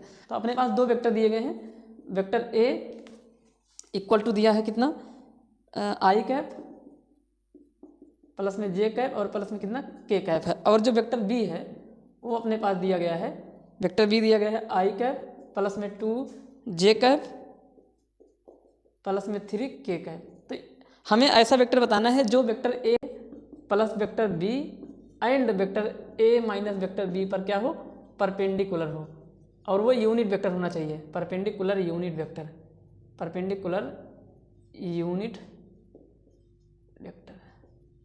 ठीक है, तो ऐसा वेक्टर हमें बनाना है। तो आप सभी को पता है कि हम सबसे पहले यूनिट वेक्टर बनाएंगे, सॉरी परपेंडिकुलर वेक्टर निकालेंगे, फिर उसका यूनिट वेक्टर बना लेंगे। तो ए प्लस बी और ए माइनस बी वेक्टर पर परपेंडिकुलर वही वेक्टर होगा जो वेक्टर ए प्लस बी और वेक्टर ए माइनस बी के क्रॉस से निकलेगा। तो हमें वेक्टर ए प्लस बी और वेक्टर ए माइनस बी के क्रॉस को निकाल लेना है, जो आएगा उसी को यूनिट वेक्टर बना देंगे। क्यों? क्योंकि इनका जो क्रॉस आएगा वो जो वेक्टर आएगा वो इन दोनों पर क्या होता है, परपेंडिकुलर होता है। क्योंकि कंसेप्ट यही है कि वेक्टर ए और वेक्टर बी पर परपेंडिकुलर वेक्टर कौन होगा, जो वेक्टर ए क्रॉस बी होगा। तो अब हम लोग निकालेंगे वेक्टर ए प्लस बी। तो वेक्टर ए प्लस बी क्या होगा अपना, तो यहाँ पे निकालेंगे, देखिए क्या बन जाएगा अपना वेक्टर ए प्लस बी। तो इनको जोड़ देंगे, तो आई कैप प्लस आई कैप, यहाँ पे 1 है ना, तो यहाँ पे बन जाएगा 2 आई कैप, और यहाँ पे भी 1 है, यहाँ पे 2 है तो प्लस में 3j कैप, और यहाँ पे 1 है, यहाँ पे 3 है तो प्लस में 4k कैप। ये अपना आ गया वेक्टर ए प्लस वेक्टर बी। अब वेक्टर ए माइनस वेक्टर बी क्या होगा, वेक्टर ए माइनस में वेक्टर बी, ये किसके इक्वल होगा, दोनों घटा देंगे। तो आई कैप में से यहाँ पे जाएगा तो आई कैप हट जाएगा तो 0 बन जाएगा। यहाँ पे 1 लिखा है, यहाँ पे 2 लिखा, घटाएंगे तो माइनस में j कैप आएगा, और इधर के यहाँ पे 1 है, यहाँ पे 3 तो माइनस में 2k कैप आएगा। अब हम लोग थोड़ी देर के लिए जो है या सीधा ही कर देते हैं। अब यहाँ पे लिखेंगे नाउ वेक्टर ए प्लस वेक्टर बी का क्रॉस निकालेंगे किसके साथ, वेक्टर ए माइनस वेक्टर बी के साथ। इनका जो क्रॉस आएगा वो इन दोनों पर परपेंडिकुलर हो जाएगा। और क्रॉस निकालने के लिए आप सभी को पता होना चाहिए कि डिटरमिनेंट यूज करते हैं आई जे के। अब इसके पकड़ेंगे स्केलर कंपोनेंट, तो यहाँ पे आ जाएगा 2 3 4 और यहाँ पे माइनस, यहाँ पे सॉरी 0 -1 और माइनस में 2 हो जाएगा, क्योंकि आई का जो आई वाला टर्म गायब है तो मतलब वहाँ पे 0 होगा। तो यहाँ पे बन जाएगा इक्वल, कितना बन जाएगा ये आई कैप, इन दोनों को कराएंगे तो माइनस में 6 आएगा और ये माइनस माइनस प्लस हो जाएगा। एक स्टेप कर लेते हैं, तो माइनस में 6 प्लस में 4, फिर माइनस में जे कैप, ये दोनों ये गया तो ये इधर माइनस में 4 माइनस में 0 और प्लस में के कैप, कितना बन जाएगा के कैप के बाद ये गया तो इधर आ जाएगा माइनस में 2, कितना बन जाएगा यहाँ पे माइनस में 2 हो जाएगा। तो इसको सॉल्व करेंगे तो माइनस में 2i कैप, माइनस में 2i कैप, यहाँ पे माइनस माइनस क्या बन जाएगा प्लस में 4j कैप और माइनस में 2k कैप निकल के आया है क्या, ये अपना निकल के आया है vector a plus b, vector a minus b का क्या क्रॉस। अब ये जो वेक्टर निकला है वो इन दोनों पर परपेंडिकुलर है। अब हमें बनाना है इसका यूनिट वेक्टर। तो यूनिट वेक्टर बनाने के लिए हम लोग इसके मैग्नीट्यूड में, मतलब इसी वेक्टर में इसके मैग्नीट्यूड से डिवाइड कर देंगे। तो इसका मैग्नीट्यूड कितना हो जाएगा -2 का स्क्वायर प्लस, चलिए अगले स्टेप में करते हैं, यहाँ नहीं ऊपर करते हैं क्योंकि यहाँ दिखेगा नहीं, हो सकता है। ठीक है, तो हम लोग निकालेंगे 9, यहीं पे कर देते हैं यहाँ पे यूनिट परपेंडिकुलर वेक्टर।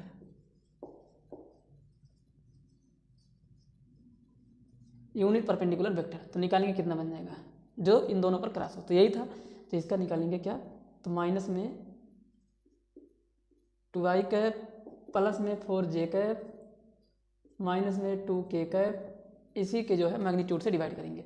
तो इनका जो मैग्नीट्यूड आएगा -2 का स्क्वायर 4, 4 का स्क्वायर 16, -2 का स्क्वायर 4, कितना बन जाएगा ये, तो यहाँ यार आएगा कि नहीं आएगा, चलिए यहाँ पे एडजस्ट करते हैं, देखते हैं क्या होगा। तो यहाँ पे बन जाएगा माइनस में 2i कैप प्लस में 4j कैप माइनस में 2k कैप और अपान में आ जाएगा अपना 16 4 20 4 24, 24 आ जाएगा। और 24 का मतलब हो जाएगा अपना 2√6 आ जाएगा। नीचे कितना आ जाएगा 2√6। तो एक काम करते हैं, ऊपर से 2 कॉमन ले सकते हैं, तो ऊपर से 2 कॉमन ले लेंगे। तो जब ऊपर से 2 कॉमन लेंगे 2 से 2 कट जाएगा, तो यहाँ पर आ जाएगा माइनस में i कैप प्लस में 2j कैप माइनस में k कैप और अपान में 2 से 2 कट जाएगा, कॉमन लेंगे तो रूट में कितना आ जाएगा 6। तो यही हमारा हो जाएगा आंसर। ठीक है, तो माइनस में i कैप प्लस में 2j कैप माइनस में k कैप अपान में √6 अपना unit perpendicular vector, vector a plus b और वेक्टर a माइनस बी पर निकल के आएगा। तो ये रहा जो है अपने चौथे वाले क्वेश्चन का जो है कौन सा पार्ट था, ये चौथे वाले क्वेश्चन का ये रहा बी वाला पार्ट। ठीक है, तो इसमें जो है आंसर दिया नहीं है, इसको चौथे का सी आंसर दिया है। ठीक है, चौथे का बी पार्ट का आंसर नहीं दिया, लेकिन आंसर यही आएगा। ठीक है, आंसर पेपर ये सही नहीं है, इसमें गलती भी बहुत ज़्यादा है। तो ये रहा इस क्वेश्चन का आंसर। अब हम लोग बढ़ते हैं अपने क्वेश्चन नंबर चौथे के सी वाले पार्ट की तरफ। ठीक है, देखिए इस क्वेश्चन को करना है जो है वेक्टर फॉर्म में। यहाँ पे एक जो है इसमें क्वेश्चन बोला है कि the Cartesian equation of a line, यहाँ पे एक लाइन का इक्वेशन दिया गया है जो कार्टेशियन फॉर्म में है और हमें इसे वेक्टर फॉर्म में बदलना है। तो कार्टेशियन फॉर्म से वेक्टर फॉर्म में कैसे बदलते हैं, यहाँ पे थोड़ा सा बेसिक आप सभी को समझा देते हैं कि अपना जो इक्वेशन ऑफ लाइन होता है कार्टेशियन फॉर्म में, वो बन जाएगा अपना ऐसे होता है x माइनस x1 अपान में a equal to y minus y1 upon में b equal to z minus z1 upon में कितना c। याद है आपको x y और z के कोएफिशिएंट कितने होने चाहिए, 1 होने चाहिए। अगर नहीं है तो पहले आप एक बनाइए, ठीक है, तब जाके जो है यहाँ पे आप इसको लगाने की कोशिश करिएगा। हम ध्यान से देखिए क्या करेंगे अब इसके लिए जो है, अब करना ये है कि हमें वेक्टर फॉर्म में बदलना है। तो वेक्टर फॉर्म में कैसे बदलेंगे, वेक्टर फॉर्म में बदलने के लिए क्या करेंगे जो है, हम लिखते हैं equation vector r equal to होता है vector a plus lambda time vector b। तो जहाँ पे ये वेक्टर a है और जो वेक्टर b ये कैसे बनेगा यही आप जान जाएंगे, तो आप वेक्टर फॉर्म में कन्वर्ट कर लेंगे। तो अपना जो पॉइंट होगा x1 y1 और z1 इनसे बनेगा वेक्टर a और ये जो नीचे dr बैठे हैं इनसे बनेगा वेक्टर b। तो यहाँ से जो है हम लोग अपना निकालेंगे x1 y1 और z1 की वैल्यू, और a b c के मान तो पता है, ये a ये b और ये क्या अपना c। तो ये रहा अपना a की वैल्यू, ये रहा अपना b की वैल्यू और ये अपना कितना c की वैल्यू। x1 क्या है यहाँ से कंपेयर कर लेंगे, कैसे करते हैं x1 की वैल्यू, इनको 0 के बराबर पुट करके x की वैल्यू निकालते हैं। तो हम यहाँ पे डायरेक्ट एक करके दिखा दे रहे हैं। तो x बराबर x minus 5 equal to 0, then x equal to जो 5 की वैल्यू निकल के आई है अपना x1 है। ऐसे यहाँ पे y plus 4 equal to 0, then y equal to कितना निकल के आया माइनस में 4, ये अपना x2 हो जाएगा, सॉरी x1 ये y1 हो जाएगा, कितना हो जाएगा ये y1। और यहाँ से z माइनस 6 इक्वल टू 0, तो इम्प्लाइड z इक्वल टू कितना जाएगा 6, ये अपना z1 हो जाएगा। तो now equation of line in vector form, now equation of line in vector form. तो वेक्टर फॉर्म में इक्वेशन ऑफ लाइन क्या होगा, तो अब क्या कर देंगे, यही उठा कर रख देंगे। तो vector r equal to a vector अपने x1 y1 z1 से बनेगा, तो हो जाएगा अपना 5i कैप प्लस नहीं -4 है ना, यहाँ पे माइनस में 4j कैप और प्लस में 6k कैप और plus lambda time vector b अपने dr से बनेंगे, जो कि अपने 3i cap plus 7j cap और प्लस 2k कैप है। तो ये रहा अपना इक्वेशन ऑफ लाइन, किस फॉर्म में, वेक्टर फॉर्म में। तो वेक्टर फॉर्म में equation of line banana Cartesian form से बहुत ही आसान है, बस आपको थोड़ा सा ये जानकारी होनी चाहिए कि वेक्टर ए कैसे बनता है, वेक्टर बी कैसे बनता है। ठीक है, तो हमने आपको यहाँ पे बताया कि वेक्टर ए और बी कैसे यहाँ पे बनते हैं। तो ये रहा क्वेश्चन नंबर चौथे का सी पार्ट। अब हम लोग बढ़ते हैं क्वेश्चन नंबर चौथे के डी वाले पार्ट को, और ये क्वेश्चन भी यहीं पर हो जाएगा। तो इसमें कह रहा है कि there are 4 white ball and 2 black balls in a bag, यानी कि एक बैग में 4 वाइट बॉल हैं और 2 ब्लैक बॉल हैं। आगे कह रहा है कि in another bag 3 white ball and 5 black ball, एक दूसरा बॉक्स है जिसमें 3 वाइट बॉल हैं और 5 जो है वो ब्लैक बॉल हैं। तो find the probability of getting both black balls if A ball is drawn from each bag, यानी कि हमें दोनों काली गेंद निकालने की प्रायिकता बतानी है। यदि दोनों मतलब प्रत्येक बैग से दोनों काली गेंद निकल जाए, इस बात की प्रायिकता क्या होगी, यही हमें यहाँ पे बतानी है। तो चलिए यहाँ पे करते हैं अपना जो है, यहाँ पे कर लेते हैं क्वेश्चन नंबर चौथे का डी पार्ट। तो 2 बॉक्स अपने पास है, एक बॉक्स ये हो जाएगा, इसमें जो है कितना 4 वाइट है और ब्लैक कितना यहाँ पे जो है 2 ब्लैक बल है। एक और बॉक्स है, इसमें जो है अपना 3 वाइट है और 5 ब्लैक बॉल है। तो इस बॉक्स से जो है ब्लैक बॉल हमको चाहिए, ब्लैक बॉल ही निकालना है। तो इस बॉक्स से ब्लैक बॉल निकालने की प्रायिकता कितनी होगी, तो इसमें ब्लैक है कितनी 2, ठीक, 1 मिनट गलत हो गया, हमको दोनों ब्लैक चाहिए ना, यहाँ पे पहला भी ब्लैक चाहिए और दूसरा भी ब्लैक चाहिए। तो इस बॉक्स से ब्लैक बॉल निकालने की प्रायिकता कितनी हो जाएगी, तो 1/6 इंटू, नहीं यार फिर से गलत हो गया, 2/6 होगा यार, यहाँ पे गलत हो गया।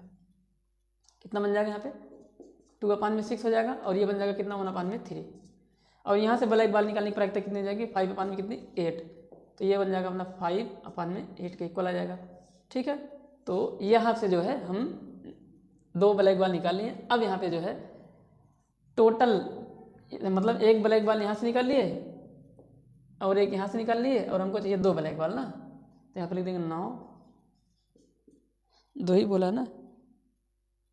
Find the probability of getting both black balls if from each bag. तो यहाँ से ब्लैक निकालने की प्रोबेबिलिटी 1/3 है, यहाँ से एक ब्लैक निकालने की प्रोबेबिलिटी 5/8 है। 9 probability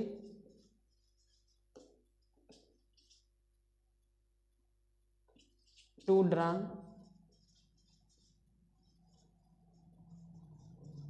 black ball of each bag कितनी बन जाएगी, इनको अब मल्टीप्लाई करा दो, तो 1/3 हो जाएगा इंटू 5/8 हो जाएगा। तो कितना बन जाएगा इधर 5/24, इस क्वेश्चन का आंसर आएगा। तो कितना आ जाएगा 5/24, दोनों को यहाँ पे आपको मल्टीप्लाई कराने की जरूरत थी और कुछ नहीं है। तो 5/24 इसका आंसर आना चाहिए, तो यही आंसर यहाँ पे आ रहा है। तो 5 कितना हो गया 24। ठीक है, एक बार फिर से समझा दे रहे हैं क्या कह रहा है क्वेश्चन में। कह रहा है कि अपने पास 2 बॉक्स हैं, एक बॉक्स में 4 वाइट बॉल है और 2 ब्लैक बॉल है, और दूसरे बॉक्स में 3 वाइट बॉल है और 5 ब्लैक बॉल है। दोनों बॉक्स से जो है यहाँ पे क्वेश्चन में कह रहा है कि find the probability of getting both black balls, यानी कि दोनों निकाली गई गेंद काली हो, इस बात की प्रायिकता बतानी है। और प्रत्येक बैग से मतलब वो निकाली जा सकती है, चाहे इस बैग से निकालेंगे चाहे इस बैग से निकालेंगे। तो इस बैग से काली गेंद निकलने की प्रायिकता कितनी है 2/6, क्योंकि 2 काली है, टोटल नीचे आता है और हमारे फेवर में जितना है वो उसको ऊपर रखेंगे, तो हमको ब्लैक चाहिए, तो हमारे फेवर में ब्लैक था, 2/6 हो जाएगा। यहाँ से 5/8 हो जाएगा, अब दोनों करा देना है मल्टीप्लाई, तो आंसर निकल के आ जाएगा 5/24। तो ये रहा अपना क्वेश्चन नंबर चौथे का जो है डी वाला पार्ट, और इस तरह से खत्म हो जाता है अपना क्वेश्चन नंबर 4 कंप्लीट हो जाता है। अब हम लोग बढ़ते हैं अपने क्वेश्चन नंबर 5 की तरफ।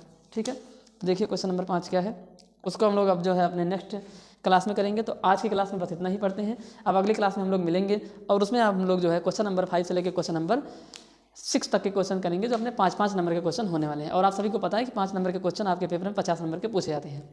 तो 5 नंबर वाले सेक्शन को आपको कभी भी स्किप नहीं करना होता, उसको कायदे से पढ़ के जाना होगा ताकि आपके अच्छे नंबर आ सके। तो मिलते हैं नेक्स्ट क्लास में, तब तक के लिए आप अपनी पढ़ाई को जारी रखिए।